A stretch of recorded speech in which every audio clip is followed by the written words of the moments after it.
peuvent être multiformes et les causes aujourd'hui se sont accrues avec, sur le régime, sur la population agricole, sont accrues avec la survenance de calamités agricoles de plus en plus fréquentes, des problématiques en lien donc, avec le réchauffement climatique.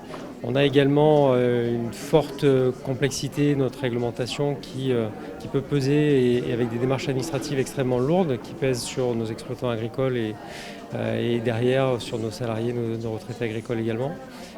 Et donc tout ça peut concourir à des manifestations à une entrée dans la précarité, dans l'incapacité à maintenir une exploitation à flot et peut engendrer des fragilités très importantes.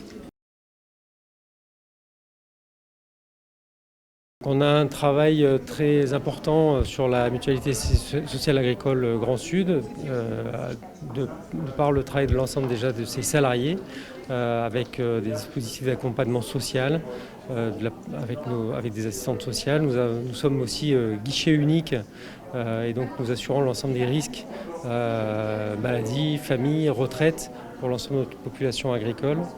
Nous avons une forte présence sur le territoire pour aller vers les populations les plus démunis, notamment avec nos délégués cantonaux qui sont présents sur les territoires de l'Aude et des Pyrénées-Orientales.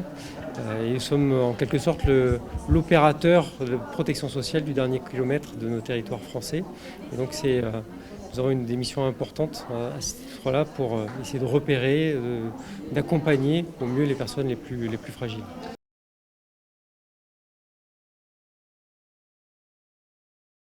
On a un travail très important qui est mené avec les services de l'État, avec les autres organismes de sécurité sociale, l'ensemble des collectivités territoriales aussi, pour pouvoir mieux identifier, mieux détecter et apporter une réponse plus globale auprès des personnes les plus fragiles. Et le véritable enjeu aujourd'hui, c'est de réussir à mieux se coordonner, à mieux identifier les différents acteurs sur le territoire, pour justement mieux détecter ces situations-là, mieux s'alerter mutuellement et puis apporter une réponse la plus rapide possible et la plus forte possible avec la mobilisation de l'ensemble des acteurs. C'est ici ou là, on agit chacun peut-être des fois séparément sur les différents territoires et on peut passer à côté de certaines situations. Et en travaillant plus ensemble et plus en concertation, on peut réussir à franchir un nouveau cap. Et en ce sens-là, c'est le gros sujet d'aujourd'hui et de demain, de mieux travailler en concertation avec l'ensemble des acteurs du territoire.